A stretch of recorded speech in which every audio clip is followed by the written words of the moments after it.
এই শহীদরা না থাকলে প্রফেসর মোহাম্মদ ইউনূস আপনি আজকে জেলে থাকতেন। 6 তলার বিল্ডিং, লিফট ছাড়া, বিদ্যুৎ ছাড়া বিল্ডিং এর 6 তলায় হাসিনা আপনাকে উঠবস করাইতো। সেই দিনের কথা ভুলে যাবেন না।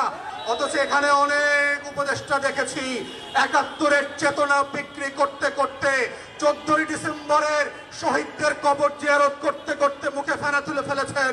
কিন্তু রায়ের বাজার বধ্যভূমিতে জুলাইয়ের 114 শহীদের কবর জিয়ারত করার সময় তাদের নাই। আওয়ামী লীগ রাজনৈতিক দলের ডেফিনিশনের পরে কিনা সেটা আগে আদালতে আওয়ামী লীগকে প্রমাণ করতে হবে। যদি জনতার আদালতে, বাংলাদেশের গণ অভ্যুত্থান পরবর্তী বাংলাদেশ 2-এর আদালতে এবং বিচারিক আদালতে আওয়ামী লীগ প্রমাণ করতে পারে যে তারা রাজনৈতিক দলের সংজ্ঞা, সকল সংজ্ঞা পূরণ করেন, অনলি দেন তাদের রাজনীতি থাকার প্রশ্ন দ্বিতীয় প্রশ্ন আকারে আসবে। কিন্তু আমাদের কাছে গণ অভ্যুত্থানের যেই রিপোর্ট মানবাধিকারের দপ্তর থেকে এসছে, জাতিসংঘের কাছ থেকে, এটা খুব প্রচ্ছন্নভাবে পরিষ্কার। 45-এ যেই যুক্তিতে এবং যেই কারণে জার্মানিতে নাৎসিদেরকে নিষিদ্ধ করা হয়েছিল, ফ্যাসিস্টদেরকে ইটালিতে নিষিদ্ধ করা হয়েছিল, ফ্রাঙ্কোর দলকে নিষিদ্ধ করা হয়েছিল, দক্ষিণ আমেরিকার প্রত্যেকটা গণ অভ্যুত্থানের বিপক্ষের শক্তিকে নিষিদ্ধ করা হয়েছিল।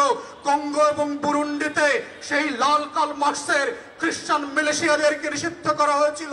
জঙ্গি ট্রিপল এক্সকে যেইভাবে ক্লু ক্লাক্স ক্লানকে আমেরিকাতে নিষিদ্ধ করা হয়েছে, তার প্রত্যেকটা সংজ্ঞায় আওয়ামী লীগ নোবেল পুরস্কার পেয়েছে।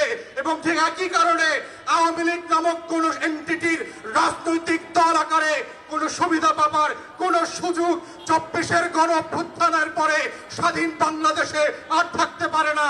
অতএব 1400 শহীদের রক্ত দিয়ে দেয়ালে দেয়ালে আওয়ামী লীগের ভবিষ্যৎ লেখা হয়ে গেছে।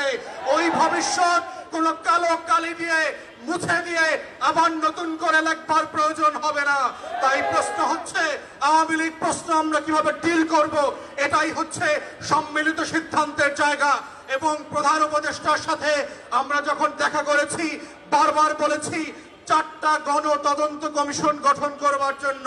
তার ভিতরে আজকের ইনকিলাব মঞ্চ যাদের কথা বলছে, যাদের দাবি নিয়ে আজকে হাজির হয়েছে, তাদের প্রত্যেকের ব্যাপারে আমরা বলেছি শাপলার গণহত্যার জন্য গণ তদন্ত কমিশন করতে হবে, পিলখানার গণহত্যার জন্য গণ তদন্ত কমিশন করতে হবে। কিন্তু আমরা দুঃখজনকভাবে দেখলাম পিলখানার থেকে দায়িত্ব এড়িয়ে একটা প্রজ্ঞাপন দিয়ে যে কমিশন দেওয়া হয়েছে, তার ক্ষমতা খর্ব করা হয়েছে। সে মামলার প্রশ্ন আলোচনা করতে পারবে না, কোনো ফাইল রিকল করতে পারবে না, সাক্ষীদেরকে তদন্ত করতে পারবে না। ঠিক এইভাবে একই চক্রান্ত করে একটা আইওয়াশের কমিশন দিয়ে বাংলাদেশে আবার নতুন ষড়যন্ত্র হচ্ছে।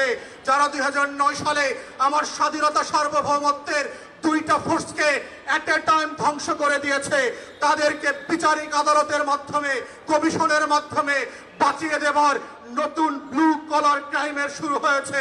এই কমিশনকে দায়িত্ব খর্ব করে যেটা করা হয়েছে সেটাকে আমরা প্রত্যাখ্যান করছি এবং আমরা বলছি নতুন করে প্রজ্ঞাপন দিয়ে তার টার্মস অফ রেফারেন্সকে রিভাইজ করতে হবে এবং গণ তদন্ত কমিশনের ফর্মে নিয়ে আসতে হবে। আমরা তৃতীয় বলেছিলাম বাংলাদেশে গুম, খুন, আয়নাঘর থেকে শুরু করে গত 16 বছরে যেই রাষ্ট্রীয় মদদে খুন খারাপির রাজত্ব কায়েম করা হয়েছিল, সেটার জন্য গণতদন্ত কমিশন করতে হবে। ঠিক একইভাবে দেখলাম একটা গুম কমিশন করা হয়েছে যার ক্ষমতা নাই, যাকে অযোগ্য লোক দেওয়া হয়েছে, পাবলিকলি সাফিসিয়েন্টলি ম্যান পাওয়ার দেওয়া হয় নাই। গণতদন্তের যে ফর্ম আমরা বলেছি, যে কাঠামো প্রস্তাব করেছিলাম, সেই কাঠামো পর্যন্ত দেওয়া হয় নাই। ঠিক একইভাবে প্রধান উপদেষ্টাকে আমরা বলেছিলাম জুলাই আগস্টের গণ অভ্যুত্থানকে ঘিরে একটা গণতদন্ত কমিশন করেন এবং আমরা এটার ফরম্যাট পর্যন্ত একাধিক উপদেষ্টাকে দিয়েছি। আমেরিকার কংগ্রেশনাল হিয়ারিং এর মডেলে, সিনেট হিয়ারিং এর মডেলে, ব্রিটিশ এবং ইউরোপিয়ান পার্লামেন্টগুলোতে যেভাবে উন্মুক্ত শুনানি হয়, সেই শুনানির মডেলে করে সেইখানে গণতদন্ত কমিশন হতে হবে। আজকের ইনকিলাব মঞ্চে এসে যেইভাবে শহীদরা তাদের বক্তব্যের কথা বলছে, সেই উন্মুক্ত শুনানিতে যেটা পিটিভি লাইভ সম্প্রচার করবে, সেখানে শহীদ পরিবার এসে তার গল্পের কথা বলবে, তার কষ্টের কথা বলবে, তার আকাঙ্ক্ষার কথা বলবে। আগামী দিনে আওয়ামী লীগের রাজনীতি থাকবে কি থাকবে না, সেই কথা 1400 শহীদ পরিবারকে সিদ্ধান্ত নিতে হবে। সুশীল কোন সুশীল উপদেষ্টার কথায়, কোন শাশুড়ির কথায়, দিল্লির কথায় সেই সিদ্ধান্ত হবে না। আমাদের বক্তব্য খুব পরিষ্কার। গণ অভ্যুত্থানের পক্ষের শক্তিরা গণ তদন্ত কমিশনে গিয়ে উন্মুক্ত শুনানিতে অংশ নিয়ে বাংলাদেশের কোটি কোটি নাগরিক যেখানে নিবন্ধন করে তাদের মতামত দিতে পারবে, সেই মতামতের উপরে ভিত্তি করে আওয়ামী লীগ প্রশ্ন, গণহত্যার প্রশ্ন, জাতীয় পার্টি এবং 14 দলীয় দিল্লির গোলামদের ভবিষ্যৎ কি হবে সেইটা সিদ্ধান্ত নিতে হবে এবং সেই সিদ্ধান্তের উপরে ভিত্তি করে আওয়ামী লীগের ভবিষ্যৎ নির্ণীত হবে।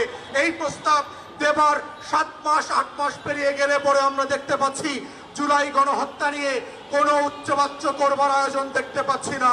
জুলাইয়ের গণকবর যেইটা আমরা আগস্ট সেপ্টেম্বরে ভিজিট করেছি, সেইখানে উপদেষ্টাদের যাবার কোনো মদত দেখতে পাচ্ছি না। অথচ এখানে অনেক উপদেষ্টা দেখেছি 71-এর চেতনা বিক্রি করতে করতে 14ই ডিসেম্বরের শহীদদের কবর জিয়ারত করতে করতে মুখে ফেনা তুলে ফেলেছেন, কিন্তু রায়ের বাজার বধ্যভূমিতে জুলাইয়ের 114 শহীদের কবর জিয়ারত করার সময় তাদের নাই। প্রধান উপদেষ্টাকে বলছি এই শহীদরা না থাকলে প্রফেসর মোহাম্মদ ইউনূস আপনি আজকে জেলে থাকতেন। 6 তলার বিল্ডিং, লিফট ছাড়া, বিদ্যুৎ ছাড়া বিল্ডিং এর 6 তলায় হাসিনা আপনাকে উঠবস করাইতো, সেই দিনের কথা ভুলে যাবেন না। আপনার মামলাগুলো আজকে আদালত দিয়ে নাই করে দিয়েছেন। এই নাই করার রাজনীতি হইতো না, আপনার মামলা চলতো। যাদের রক্তের কারণে আজকে আপনি বেকসুর খালাস, যাদের রক্তের কারণে আপনি প্রধান উপদেষ্টা হয়েছেন, তাদের রক্তের বদলা যদি না নেন আপনাকে আগামীদের মানুষ ক্ষমা করবে না। বাঙালির চরিত্র বুঝতে হবে। তারা প্যারিস থেকে এসে এদের নায়ক যেভাবে বানাইতে পারে, তারা মির্জাফরের মতো খলনায়ক বানাইতে পারে।